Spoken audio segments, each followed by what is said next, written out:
धन शक्ति का प्रतीक, सुख समृद्धि का परिचायक। हर युग में राजा रानी, व्यापारी और साधु संत धन को ही जीवन का सर्वोच्च लक्ष्य मानते आए हैं। लेकिन क्या आपने कभी सोचा है, जिस देवता के पास अनंत धन है, उसने यह समृद्धि कैसे प्राप्त की?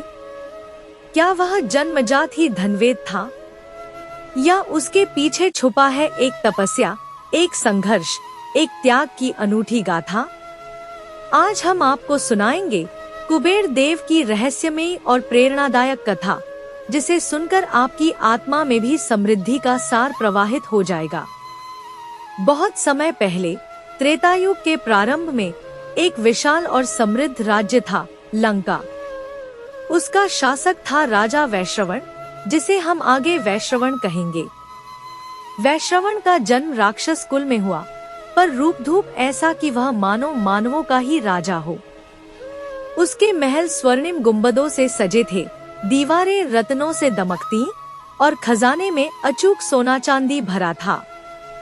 दूर दूर तक फैली लंका की समृद्धि देखकर इंद्र भी आश्चर्यचकित थे। पर इस महाशक्ति के पीछे था एक लहरे की तरह उठता लोभ और गहराता अहंकार। वैश्रवण हर दिन नए खजाने जोड़ने की योजना बनाता। मंदिरों से कर वसूलना, ब्राह्मणों से रत्न लेना और आम जन से भी चढ़ावा लेना, इससे उसका संतोष नहीं होता था।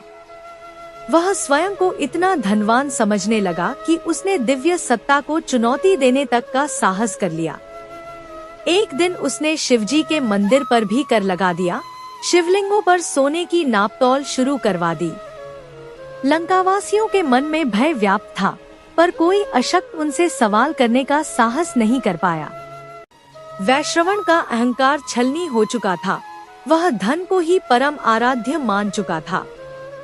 पर इस अभिमान की जड़ें जल्द ही उसकी सबसे बड़ी परीक्षा बनकर उभरने वाली थी। इसी बीच लंका में एक दिन एक वृद्ध साधु प्रकट हुआ, लंबे कद का, आंखें गहरी और मुख पर अनगिनत यौगिक चिन्ह।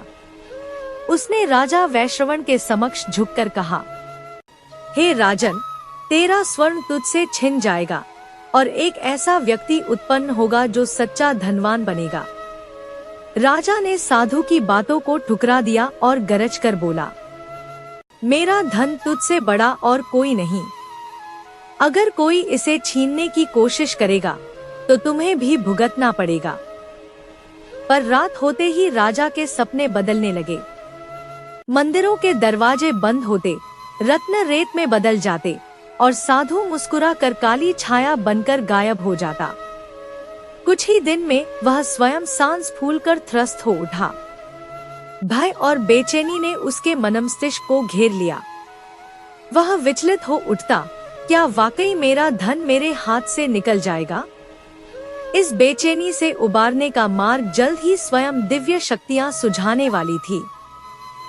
एक दिन वैश्रवण ने धूल धब्बों में सड़ा हुआ मंदिर देखा। वहां एक बालक साधु बैठा था, उम्र केवल 8 वर्ष, आंखें थी रौद्र तेज से भरी। राजा ने बालक से पूछा, तू कौन है? क्या भगवान मुझे धन से बड़ा बना सकते हैं? बालक ने मुस्कुराते हुए उत्तर दिया, भगवान वही वरदान देते हैं जिसे पहले त्याग आता है। यदि तू लोभ त्याग दे तो तुझ में ऐसा कौन शक्ति नहीं कि तू स्वयं धन का स्वरूप बन जाए। राजा वैश्रवण यह सुनकर ठिठक गया। उस बालक के मुख से निकली मासूमियत, पर शब्दों की गहराई ने राजा को भीतर तक झकझोर दिया। महल लौटा, पर बालक की बातें उसकी आत्मा में घर कर गईं। त्याग के बिना धन की वास्तविक महत्ता प्राप्त नहीं होती। कुछ दिनों बाद वैश्रवण ने महल के दरवाजे पर ताला लगा दिया। रानियों को विदा कर सेवकों को घाट पर लौटने का आदेश देकर निकल पड़ा हिमालय की ओर। चलते समय उसने कहा, अब न मैं राजा रहूंगा न लोभी, अब मैं ढूंढूंगा आत्मा की शांति। पर्वतों के बीच चली उसकी खाकी छवि जैसे धरती से आसमान की ओर हो उठी हो।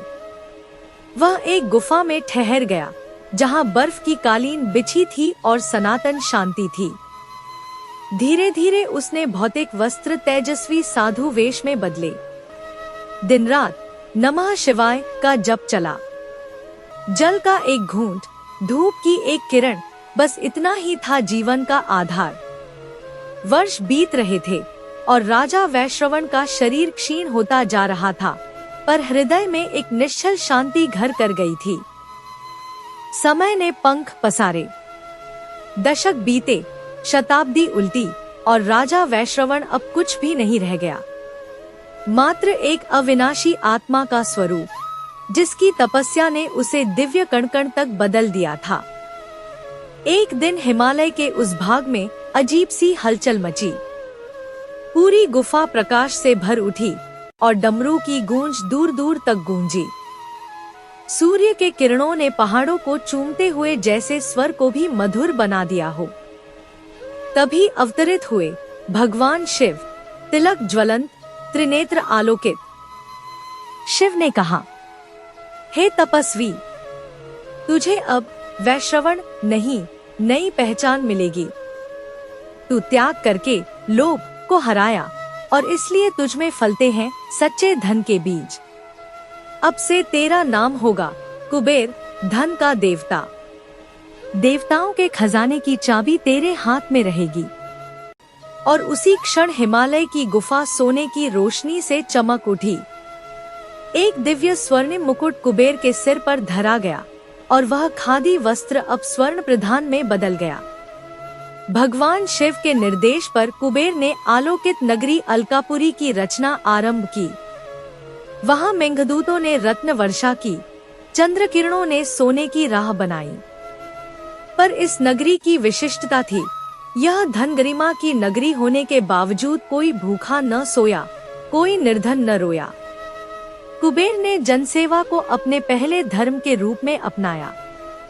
हर दिन वह गुप्त रूप से धरती पर उतरता, जरूरतमंदों को धन, अन्न और वस्त्र देता। उसकी दृष्टि कभी घमंड पर नहीं ठहरती थी, केवल दूसरों की भलाई पर टिकती थी। कुबेर का सौतेला भाई रावण था, जो कुबेर से ईर्ष्या खाता था। उसने तपस्या की और स्वयं भी शिव का वर प्राप्त कर लिया, अद्भुत शक्ति का वरदान। बढ़ते चढ़ते उसने लंका पर अधिकार जमा लिया और कुबेर को वहां से दरकिनार कर दिया। पर कुबेर ने युद्ध के किसी हथियार का सहारा नहीं लिया। उसने जान लिया था कि जिस धन को त्याग से पाया गया, उसे बल से कोई नहीं छीन सकता। रावण परिश्रम और प्राणवायु से विजय पाकर मानने लगा, कुबेर महान था, पर मैं उसे हराकर सही नाम पा लूंगा। पर कुबेर ने अपना त्याग जारी रखा। उसकी दृष्टि थी, सेवा ही सर्वोपरि। कुबेर की तपस्या और त्याग की महिमा सुनकर आई देवी लक्ष्मी स्वयं। वे वहां प्रकट हुईं, कमल पुष्पों की वर्षा करते हुए। उन्होंने कुबेर को कहा, हे देवता, धन मेरी देन है, पर जो सच्चा दाता बने उसे मैं अपना वास दूंगी। तेरे त्याग और दान भाव ने तुझे धन से भी श्रेष्ठ बना दिया है। लक्ष्मी ने कुबेर के कुंड को स्पर्श किया, जहां से अमृत धारा सी बह निकली। उस अमृत ने अधरों को मुस्कान दी, आत्मा को स्फूर्ति दी और संसार में समृद्धि का प्रकाश फैलाया। समय संकल्प पुराण जैसे संचित करता गया। तो धरती पर जब भी संकट आया, कुबेर के नाम से भी जुड़ी कथाएं बनी। किसी असहाय किसान की फसल बर्बाद हो गई, तो उसने चतुराई से कुबेर को याद किया। दूसरे दिन मंडी में अचानक अमूल्य रत्न मिले। किसी व्यापारी के जहाज पर आंधी तूफान आया, तो उसने मन ही मन कुबेर से मिन्नतें की और तूफान थम गया। पर कुबेर ने कभी झूठे डोंगे पर आशीर्वाद नहीं दिया। उसके आशीर्वाद का मंत्र था सेवा, त्याग और सच्चाई। जो इनको अपनाता, उसी पर कुबेर दृष्टि गड़ाकर धन और सुख समृद्धि देते। आज भी प्रत्येक वर्ष दीपावली की रात को कुबेर की आतिथ्य होती है। जब लोग लक्ष्मी पूजन करते हैं, घर दीपों से सजाते हैं, तब कुबेर धरती पर अवतरित होते हैं। सबसे वे उन घरों में ठहरते हैं जहां गरीबों को भोजन मिलता हो, जहां लोगों ने दान किया हो और जहां लोभ नहीं बल्कि उदारता का दीप जलता हो। कहा जाता है, जिस घर में कुबेर ठहर कर निधि छोड़ते हैं वहां बरसों तक समृद्धि बनी रहती है। यह थी कुबेर देव की महागाथा। एक पापी राजा से आरंभ होकर तपस्या के माध्यम से त्याग की मूरत बनने तक की अनूठी यात्रा। हमें सीख मिली, धन केवल संग्रह से नहीं, सेवा, भक्ति और त्याग से दिव्य बनता है। जब मन से लोभ छूट जाता है तो असली समृद्धि की कुंजी खुल जाती है। आपकी समृद्धि में तब तक वृद्धि होगी जब तक आप दूसरों के लिए दीप जलाते रहेंगे। धन्यवाद। अगर आपको यह कहानी पसंद आई हो तो लाइक शेयर करें और चैनल को सब्सक्राइब करना न भूलें।